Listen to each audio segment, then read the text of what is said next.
네, 오늘은 이제 네 번째 이야기로 2장 1절부터 7절까지에 있는 에베소 교회를 향한 주의 말씀을 여러분과 함께 나눕니다.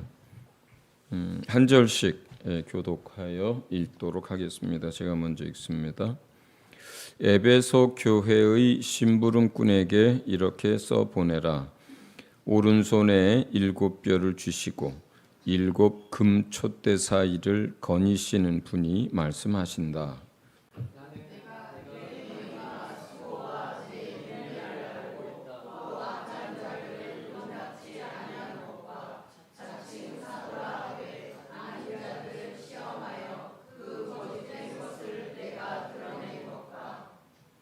너는 참고 내 이름을 위하여 고난을 견디어냈으며 낙심한 적이 없다.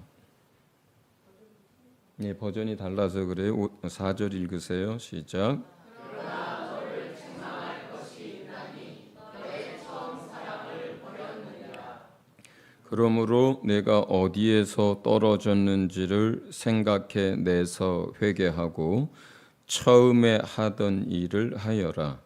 내가 그렇게 하지 않고 회개하지 않으면 내가 가서 내 촛대를 그 자리에서 옮기겠다.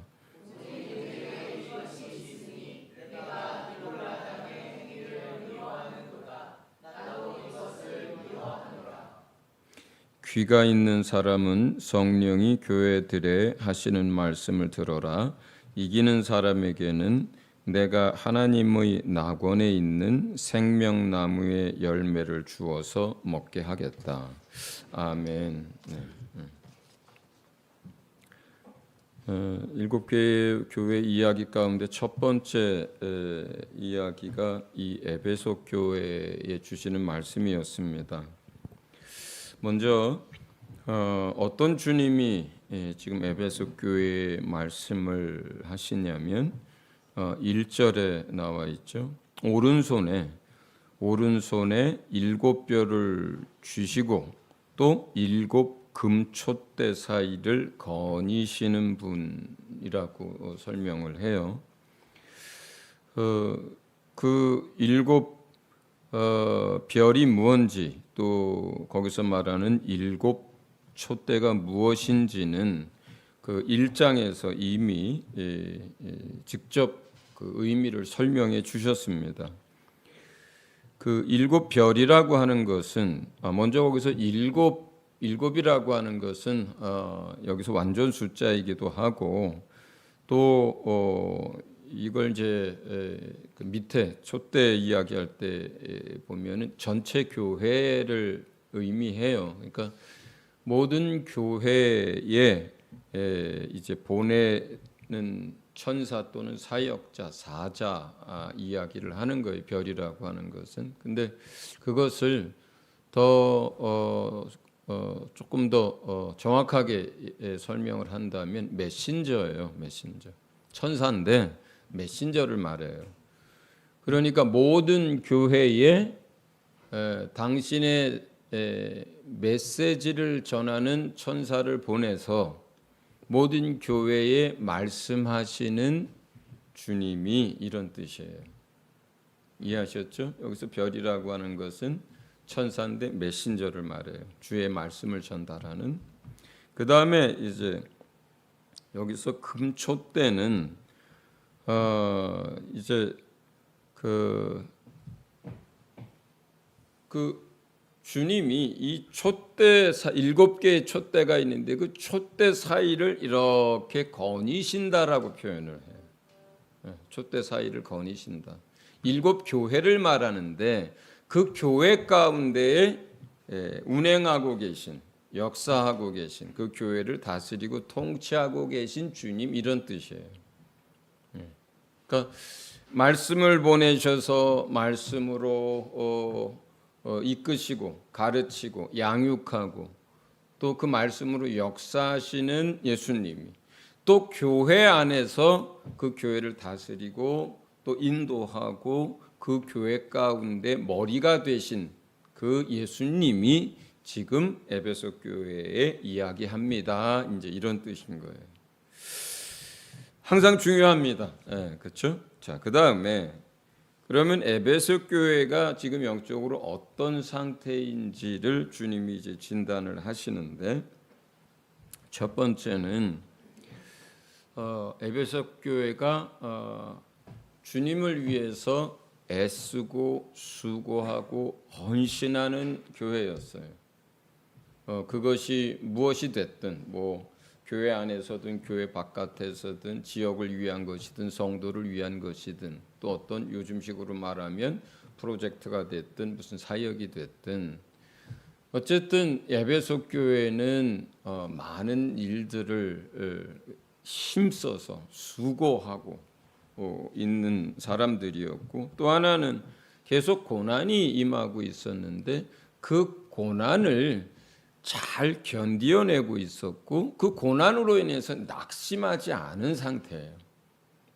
보통 핍박이 오고 또 예수 믿는 교회든 성도든 고난이 오면 많은 사람들이 낙심을 합니다. 힘을 잃어요.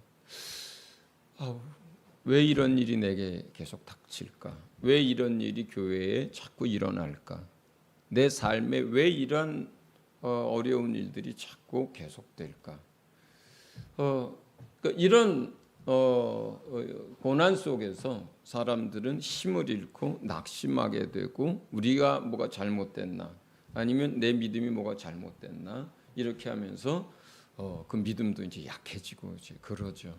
그런데 이 교회는 지속적인 고난 가운데 있었는데 인내했을 뿐만 아니라 낙심하지 않고 있었어요.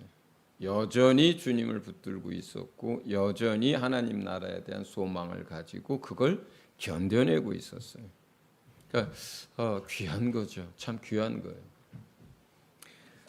또 두 번째는 악한 자들과 거짓 사도들, 거짓 선생들에게 미혹되지 않고, 그러한 것들을 거짓 가르침들을 잘 분별해내서 그러한 것들을 전부 교회 밖으로 배척해냈어요. 그러니까 교회가 하는 중요한 역할 중에 하나는 복음과 하나님의 말씀인 이 진리를 수호하는 거거든요.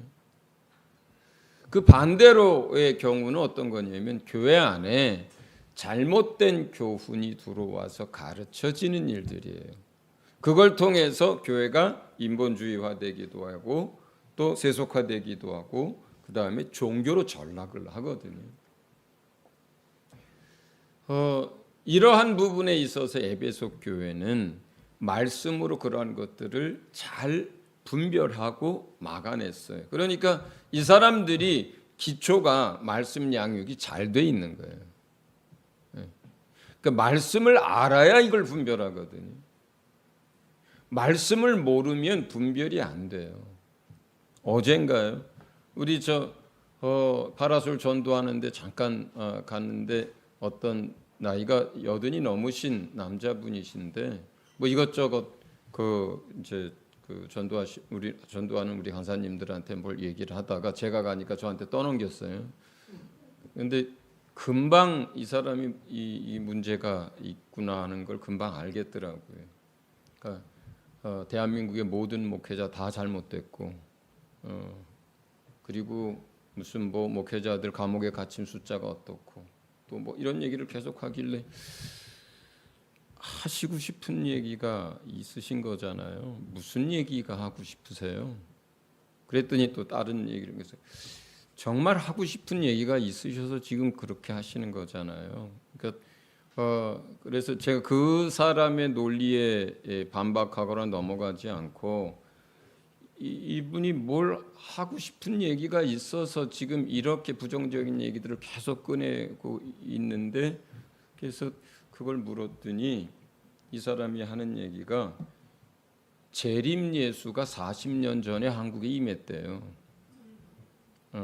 그러니까 그 재림교 무슨 그 재림 예수교인가 이제 그쪽에 있는 사람인가 봐요.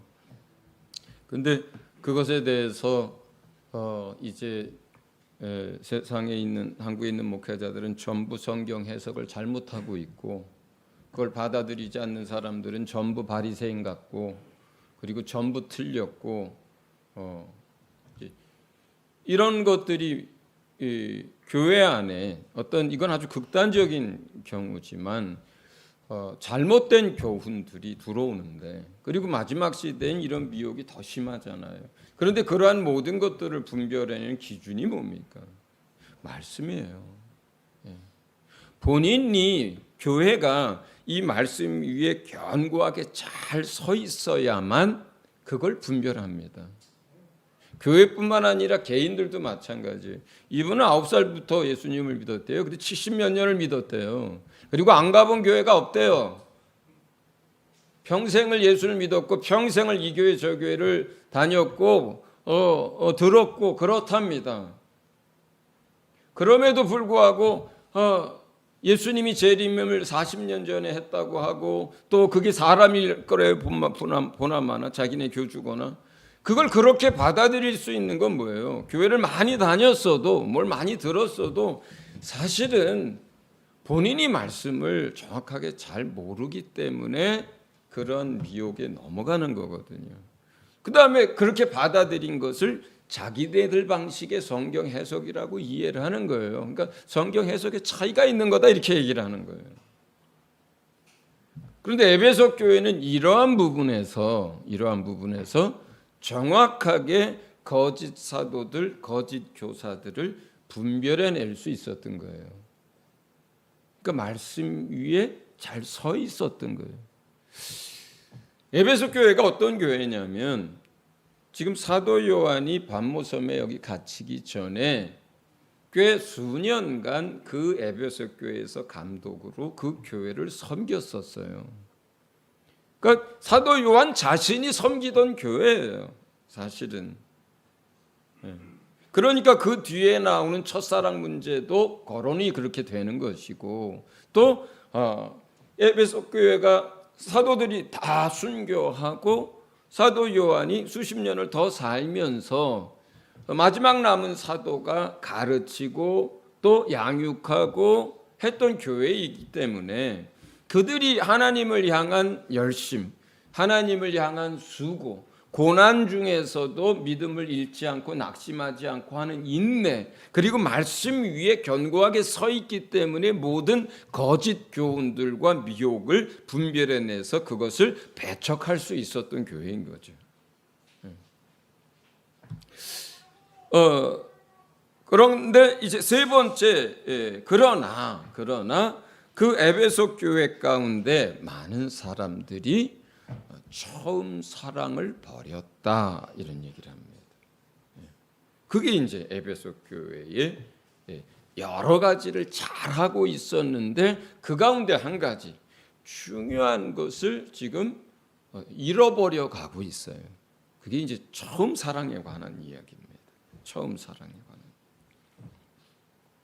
자, 그러면 우리가 이 처음 사랑이 무언지에 대해서 정확하게 이해를 해야 저와 여러분도 그걸 여전히 가지고 있는지 아니면 그게 희미해져 가는지 아니면 이미 버려졌는지를 이해할 수 있겠죠.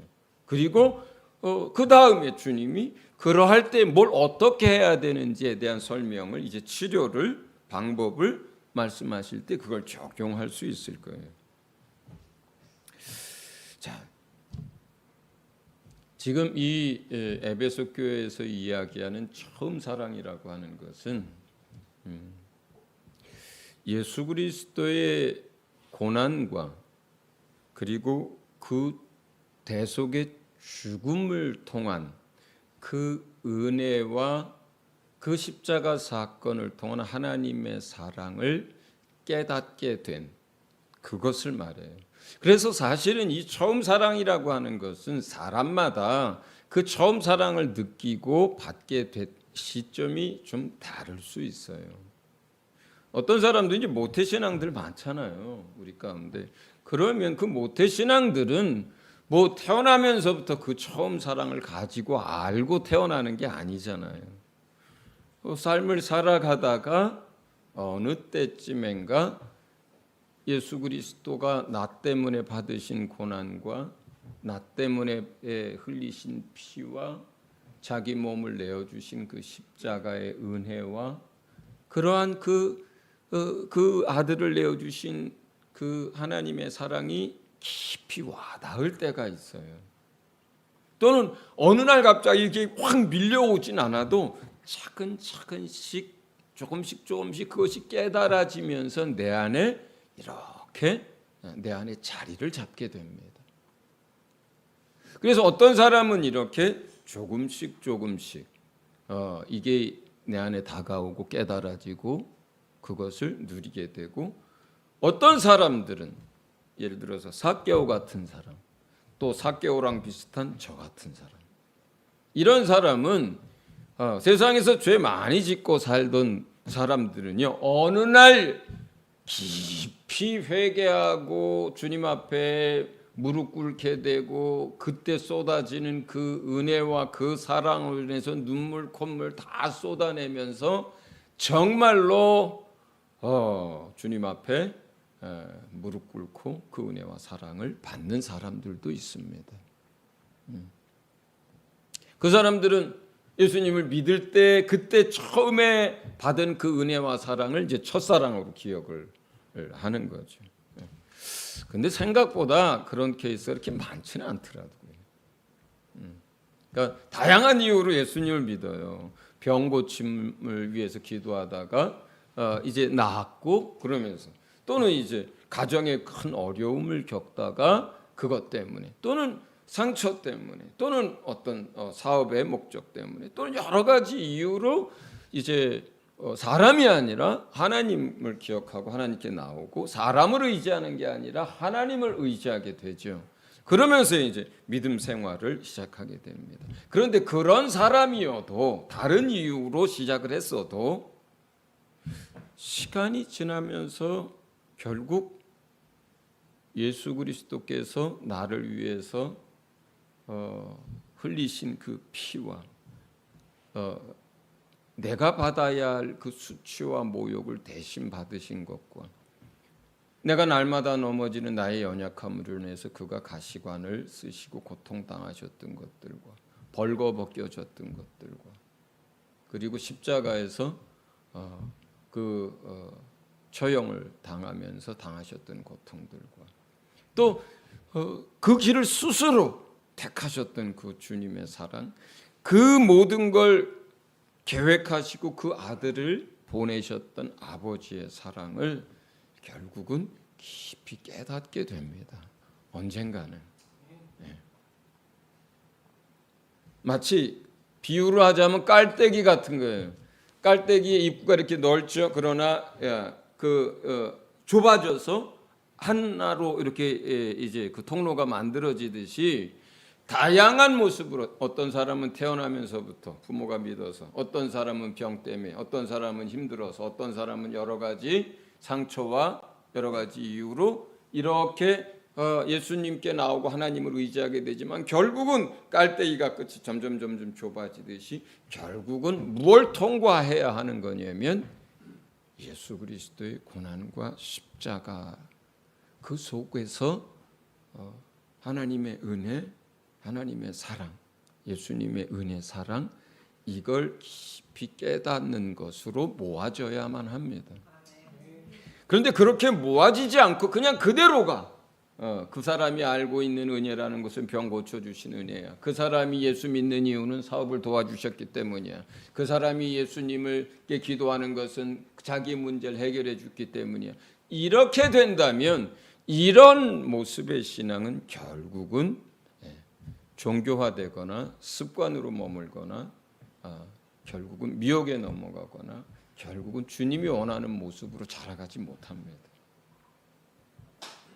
결국은 모든 사람은 이 예수 그리스도의 고난과 그 십자가의 은혜와 사랑에서 사실은 거듭남도 구원도 그리고 모든 신앙의 시작도 거기서 시작하는 거예요. 그러니까 모든 예수 믿는 사람의 신앙의 토대가 여기에서부터 시작되는 거예요, 사실은. 그리고 교회라는 건 뭐냐면 그 은혜와 그 사랑을 받은 사람들이 예수를 주로 시인하는 사람들이 모인 그곳이 교회예요. 그 교회라고 하는 곳에는 예수님이 나를 위하여 피 흘리신 그 공로를 입고 그것에 대해서 감사하는 사람들이에요. 예수님이 나를 위해서 대신 죽으신 그 사랑에 대해서 고마워하고 그것이 은혜가 되고 그것 때문에 주님을 사랑하는 사람들이 모인 거예요. 그러니까 내 개인의 신앙뿐만 아니라 교회의 기초도 사실은 그 십자가의 고난과 대속의 은혜, 그 사랑 위에서 교회가 세워지는 거예요, 사실은. 그걸 알기 때문에 예수는 주요, 그리스도요, 예수는 하나님의 아들이라고 고백할 수 있는 거거든요. 그 전에는 배운 거예요, 그냥. 그 전에는 들은 거예요. 학습한 거예요. 받아들인 거예요, 그냥. 그러나 정말로 우리가 예수 그리스도의 고난과 그 십자가의 은혜를 알게 됐을 때는 더 이상 들은 것이 아니라 배운 것이 아니라 아는 거예요. 아는 거예요. 예수의 죽음이 나를 위한 대신 죽으신 거라는 거. 예수께서 그 끔찍한 처형을 받고 그 온갖 수모와 고통을 당하신 것이 내가 받아야 할 것이라는 거. 예수께서 그 가시관을 쓰시고 움직일 수조차도 없는 그 고통을 당했던 것이 내가 날마다 넘어지는 나의 연약함과 허물 때문이라는 것. 그분이 채찍에 맞아서 살덩어리가 뚝뚝 떨어지고 많은 피를 흘려서 남들 이틀 만에 죽는 것 6시간 만에 운명할 수밖에 없었던 그 채찍이라고 하는 것이 내가 날마다 겪고 있는 이 육체의 연약함 때문이라는 것, 질병 때문이라는 것. 그리고 영원히 죽을 수밖에 없었던 우리가 예수 믿고 나서 시간이 지나다 보면 죄라고 하는 것이 얼마나 끔찍하고 더럽고 냄새나고 정말 못된 것인지를 우리가 예수 믿고 더 주님을 알수록 알아가요, 그걸.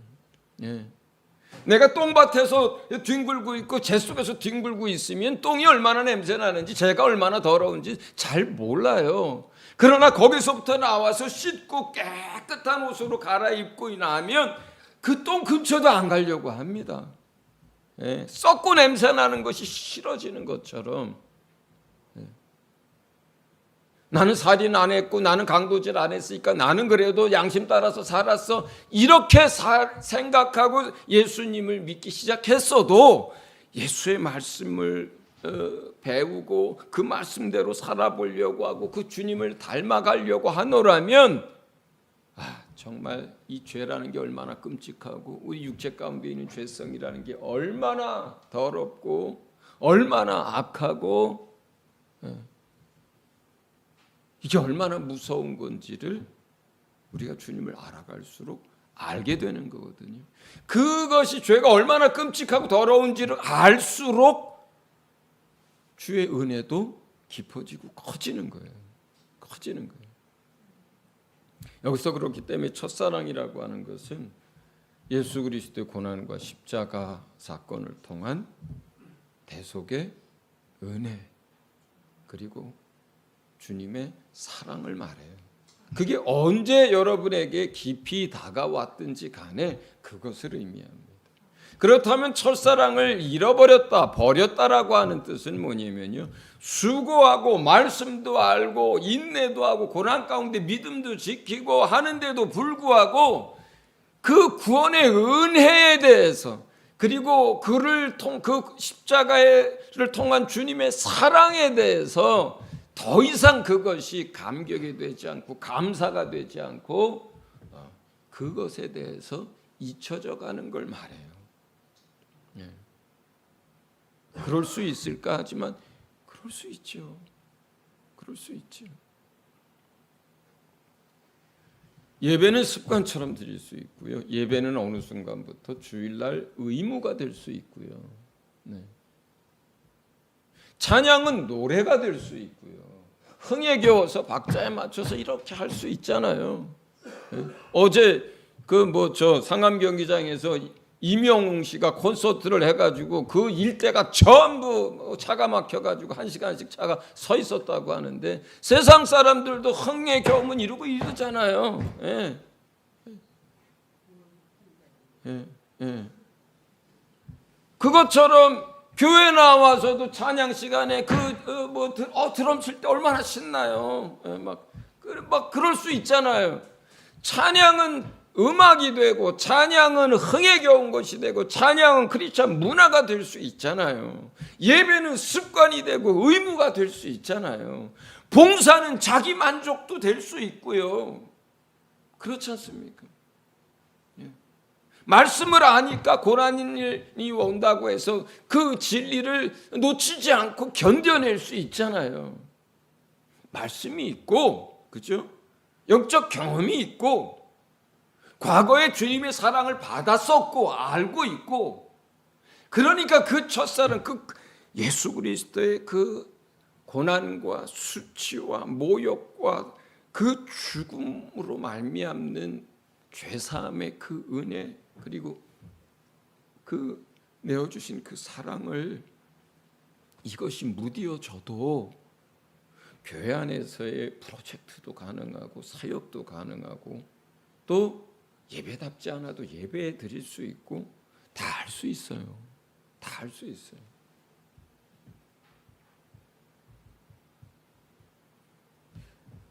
지금 에베소 교회는 이런 문제를 가지고 있는 거예요. 어느 교회보다 예수님의 사랑, 하나님의 사랑에 대해서 사도 요한으로부터 많이 들었을 거예요. 어느 교회보다 영적 진리를 깊은 것까지 배웠고 이해했을 거예요. 예. 그런데 시간이 지나면서 예. 또 본인들을 돌보던 사도는 감옥에 갇혀 있고 여러 해 시간이 지나면서 그 구원의 은혜와 십자가의 사랑은 무뎌졌지만 여전히 그들은 믿음 안에서 신앙생활하고 수고하고 견디고 그리고 잘못된 교훈들을 배척할 수 있는 거예요. 자, 그러면 이 처음 사랑을 이렇게 이해한다면 치료에 대해서 주님이 얘기할 때 뭐라고 얘기했냐면 첫째는 어디서 떨어졌는지를 생각하라 그래요. 뭐예요? 생각하면 알 수 있는 거예요. 이게 내가 언제부터 그 처음 사랑을, 그 구원의 은혜가 무뎌지고 그 주님의 그 절절한 그 깊은 사랑이 무뎌져 갔을까? 어떤 일이 있었을까? 언제부터일까? 이거 생각하고 주님께 기도하면 알 수 있어요. 대부분은 알 수 있어요. 그걸 알아내야 돼요. 생각해내야 됩니다. 그 다음에 그 일에 대해서 회개를 해야 하고요. 그 다음에 처음에 하던 일을 하라고 합니다. 처음에 하던 일을 하라고 합니다. 여기서는 처음에 하던 그 사랑을 하라 뜻이 아니라 그건 앞에 거고요. 지금 처음에 하던 무언가의 행위예요. 이거는 어떤 일입니다. 이 일은 우리가 주님을 믿고 나서 처음 사랑을 깊이 받았을 때, 그러니까 그 구원의 은혜를 깊이 깨닫고 그 사랑을 깨닫고 그렇게 된 상태에서 일반적으로 사람들에게 나타나는 무엇이에요? 그걸 하라고 하는 거예요. 그 사랑이 회복되면, 그 은혜가 회복되면 이 일들이 이루어질 수 있어요. 그럼 그게 뭘까? 그게 내게 있는지 없는지를 가지고 내가 지금 그 처음 사랑을 붙들고 있는지 잃어버렸는지 아니면 점점 무뎌져 가고 있는지를 우리가 진단하는 잣대로 삼을 수 있어요. 지난번에 라오디게아 교회에서 내가 정말로 찬지 더운지 이것도 아니고 저것도 아닌지를 우리 스스로 진단할 수 있는 잣대가 있다라고 말씀을 드렸어요. 그 첫 번째는 내가 맡겨진 직분, 은사, 사명, 역할에 대해서 내가 얼마나 힘을 다해서 충성하고 있는지, 최선을 다하고 있는지, 이걸 보면은 이 사람이 여전히 주님을 향한 열심과 뜨거움을 가지고 있는지를 체크할 수 있다.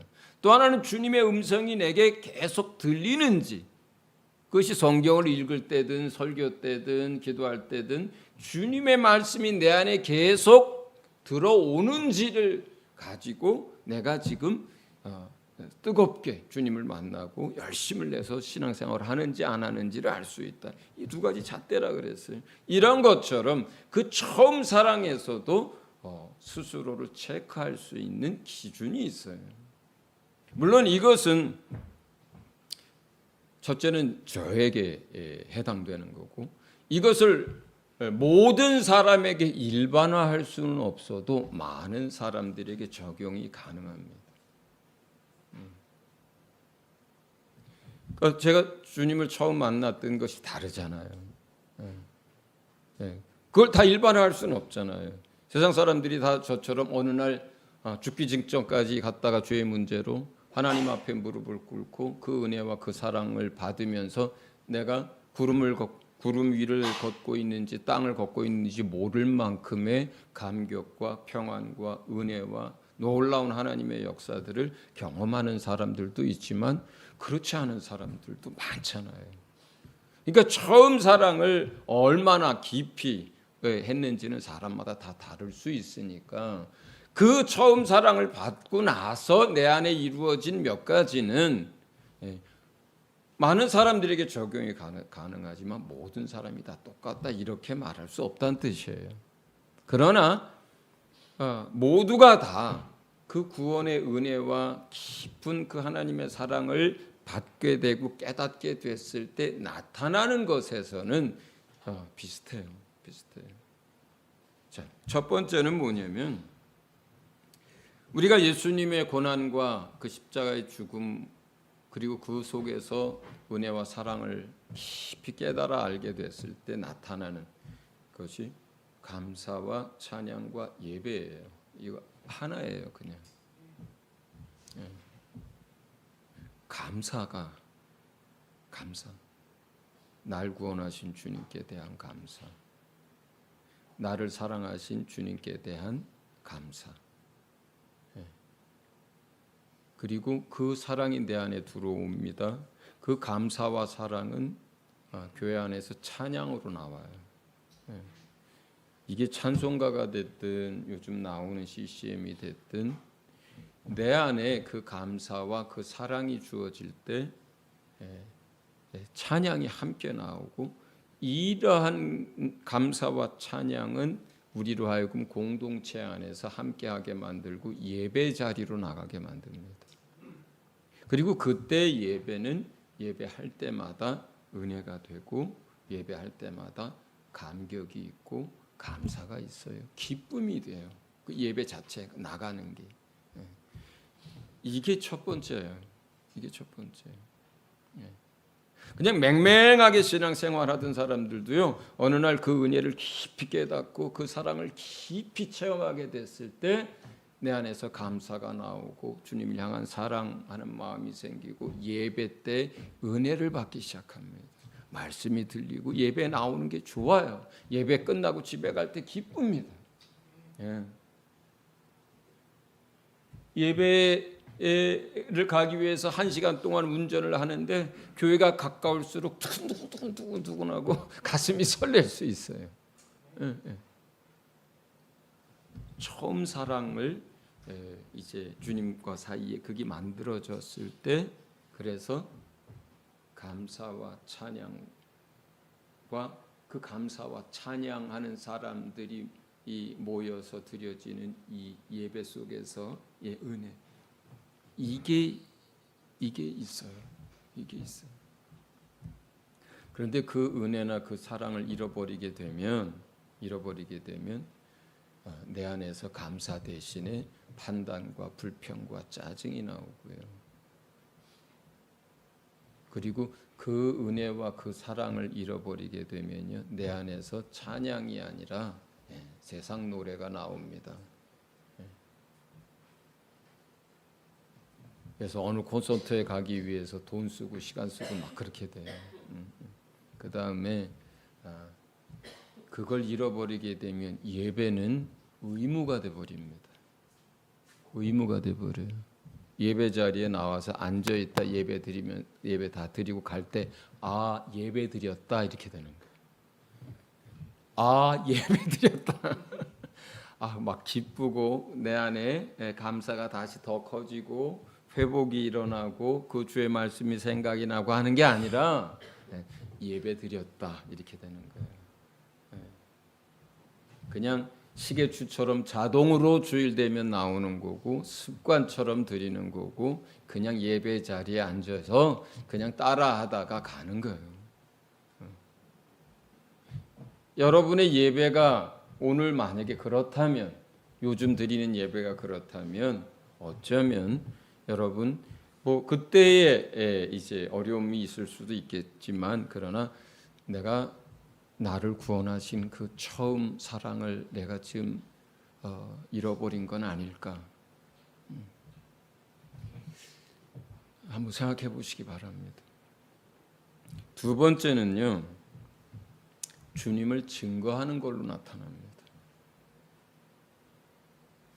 내 안에 구원의 은혜가 있고요, 내 안에 그 처음 사랑을 받은 그 사랑이 내 안에 계속 있으면 이 사람들은요 누가 말을 하거나 시켜서가 아니라 교회에서 전도해라 그리고 전도주일 이렇게 써놓고 한 사람당 몇 명씩 하고 이름을 써내라 이런 거 안 해도요 그냥 사람 만나고 교제하고 하다 보면요 그 예수님께 받은 은혜에 대한 이야기, 예수님 만난 간증, 예수님의 말씀 함께 나누고 싶은 거, 기도 응답 받은 거 이런 얘기들을 안 할래야 안 할 수가 없고요.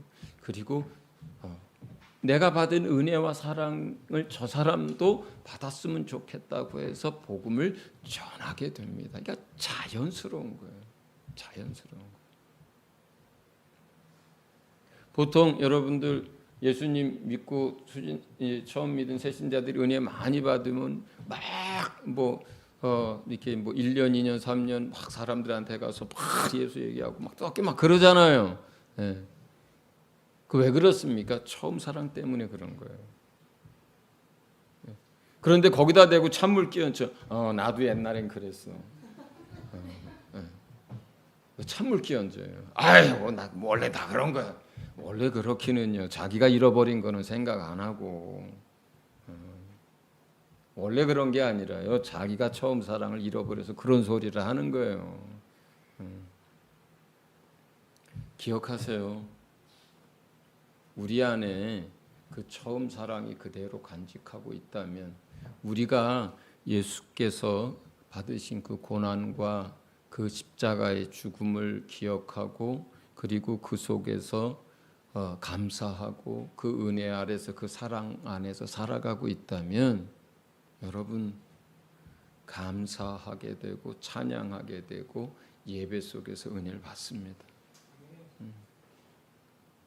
두 번째는 예수에 관한 소문을 계속 사람들한테 퍼뜨리고 다닙니다. 그 두 가지가 있으면 정말로 이 사람은 여전히 그 처음 은혜 아래 살고 있는 거고 그 사랑 안에 머물러 있는 거예요. 그리고 그 사랑은 계속 점점점 넓어지고 깊어지고 있는 사람인 거예요. 사도 요한은 시간이 지날수록 그 사랑의 높이와 크기와 길이와 넓이가 커져만 갔던 거예요. 그래서 나중에는 할 이야기가 설교하기 위해서 강단에 설면 할 이야기가 주님이 우리를 어떻게 사랑하셨는지에 관한 이야기밖에 할 수가 없었던 거예요. 왜 그렇습니까? 그 안에 그것으로 그 사랑으로 가득하니까 사람은 무슨 얘기를 하는 거예요? 자기 안에 있는 걸 얘기하는 거잖아요. 사람이라고 없는 걸 얘기하겠어요. 염려가 가득하면은 염려되는 이야기를 합니다. 돈에 대한 욕심이 가득하면 돈 얘기만 합니다. 예. 명예가 가득하면 그거 자기 잘난 이야기만 합니다. 사람은 자기 안에 있는 게 입으로 나오는 거거든요. 그런데 사도 요한은 그 입에서 나올 수 있는 거라고 하는 것은 예수님이 마지막까지 끝까지 하나님이 예수님이 우리를 어떻게 사랑하셨는지 밖에는 할 말이 없었던 거예요. 왜냐하면 그게 가득 찼으니까. 요한 1서도 그 얘기밖에 안 썼어요. 2서도 3서도. 여러분이 잘 들어봤지만 에베소 교인들이 그렇게 얘기를 했다면서요. 사도님 제발 이제 똑같은 그 사랑 얘기 이제 그만하시고 그 얼마나 많은 일들이 있었습니까? 뭐 이 글도 읽어보고 다른 사도들 과거의 얘기 들어보면은 희한하고 놀라운 일들도 많이 있었는데 그 얘기도 좀 해주십시오. 그런데 알았어 해놓고 나서 이제 일주일 내내 기도하고 고민하다가 이제 강단에 서가지고 또 이렇게 한참을 머뭇거리다가 하나님이 우리를 어떻게 사랑하셨냐면 그렇게 됐던 거예요. 여러분 스스로를 진단하시기 바랍니다.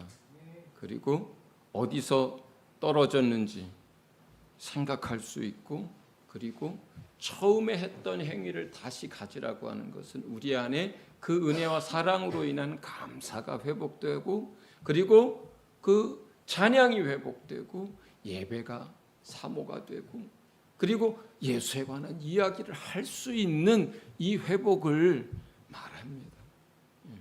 여러분 안에 이러한 은혜가 있기를 주의 이름으로 축원합니다.